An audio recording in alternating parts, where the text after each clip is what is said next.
Hey guys, it's Light here, and today we're going to be breaking down all of the brand new concept art shown in Bethesda's new Into the Starfield video.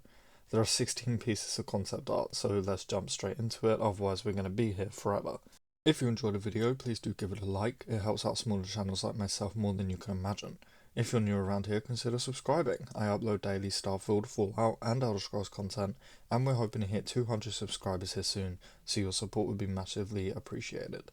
With all that said and done, let's get straight into the video. So starting us off, we have this piece right here.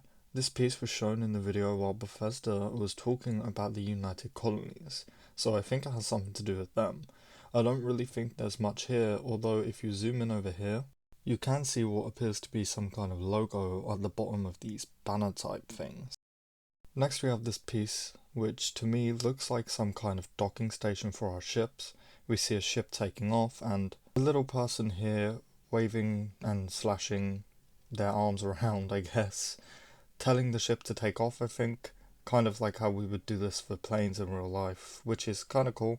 Moving on, we have this really awesome piece of concept art for Aquila City. There's actually quite a lot here. Firstly, if we zoom into this guy, we see a holstered gun. We've seen this quite a lot, so I think it's pretty safe to assume by this point that we will be getting holstered weapons back after they went missing like a kid on a milk carton in Fallout 4. This dude has a very Western vibe, and it has now been confirmed by Todd himself that Aquila City is a Western themed place. Also, if you look closely at this guy, he's wearing some kind of backpack. We've seen a lot of backpacks in concept art, so I think we might actually see them be a clothing item in the game. Moving over to the right, we see this guy standing at some kind of futuristic gun turret thing, which is cool. I'm guessing by the looks of this, Aquila City is very cautious of who they let into the city. You also see this little spotlight next to the dude, and in the sky, we can see a round type of spaceship, by the looks of it, flying about. Next we have this piece of concept art again for Aquila City, this time showing what appears to be a little marketplace. There isn't really much to see here, at least from what I can tell, besides the merchant sitting on the ground over there, so moving on. Next we see this really epic piece here. I really love this concept art, I think it looks awesome. I'm assuming it's for New Atlantis, although I guess it could be Neon, but for guessing purposes I'm gonna say New Atlantis. This does give me major cyberpunk vibes, which is kinda cool. I just hope that Starfield isn't actually anything like cyberpunk, God forbid. But hey. Moving on, we have this piece here, which is 100% for Neon. This looks awesome. If you look over here, it appears we're underneath the city. Boats are being kind of dropped or let out into the ocean. This is so cool. I really hope that we can actually go on one of these boats and kind of explore the seas. We also see this weird fish type of creature hanging right here. I wonder if this is an actual enemy in the game, or if it was just put here for the art, but hey, I guess we'll find out soon. Next we have this really cool piece of concept art which appears to be for some kind of train station. There really isn't much to see here though.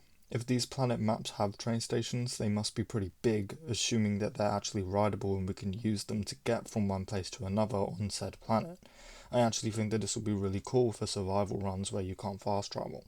Next we see some concept art for the Crimson Fleet, a faction which Todd himself has now confirmed that we can join. I'm very excited to join them. Zooming in, we do see what appears to be their logo on this guy's back, but that's about it. Next we see this piece of art showing some guy crafting something, I guess. Again, there's really not much to see here, so moving on.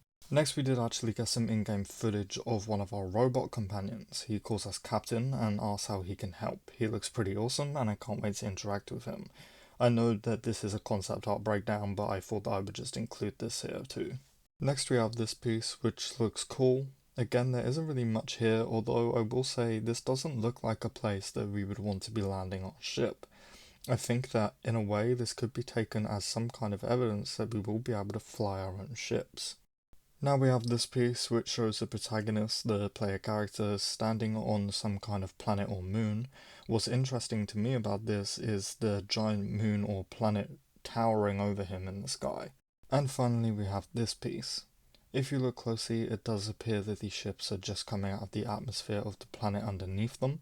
Zooming into the background, you can see these weird things sort of coming out of the sky, but I have no idea what these are. If you guys have any ideas, let me know in the comments. Alright, well that does do it for the video. That is every single new piece of concept art that we have for Starfield that was shown in Bethesda's newest Starfield video. You can go to my channel and watch the breakdown I did for that video if you so wish. If you guys did notice anything that I missed, please let me know in the comments. As always, if you enjoyed the video, please don't forget to hit like, it helps out the channel more than you can imagine. And if you're new around here and feel like helping us reach 200 subscribers sometime soon, consider subscribing to stay up to date on daily Starfield, Fallout, and Elder Scrolls content. Thank you guys for watching, and I hope to see you all in the next one.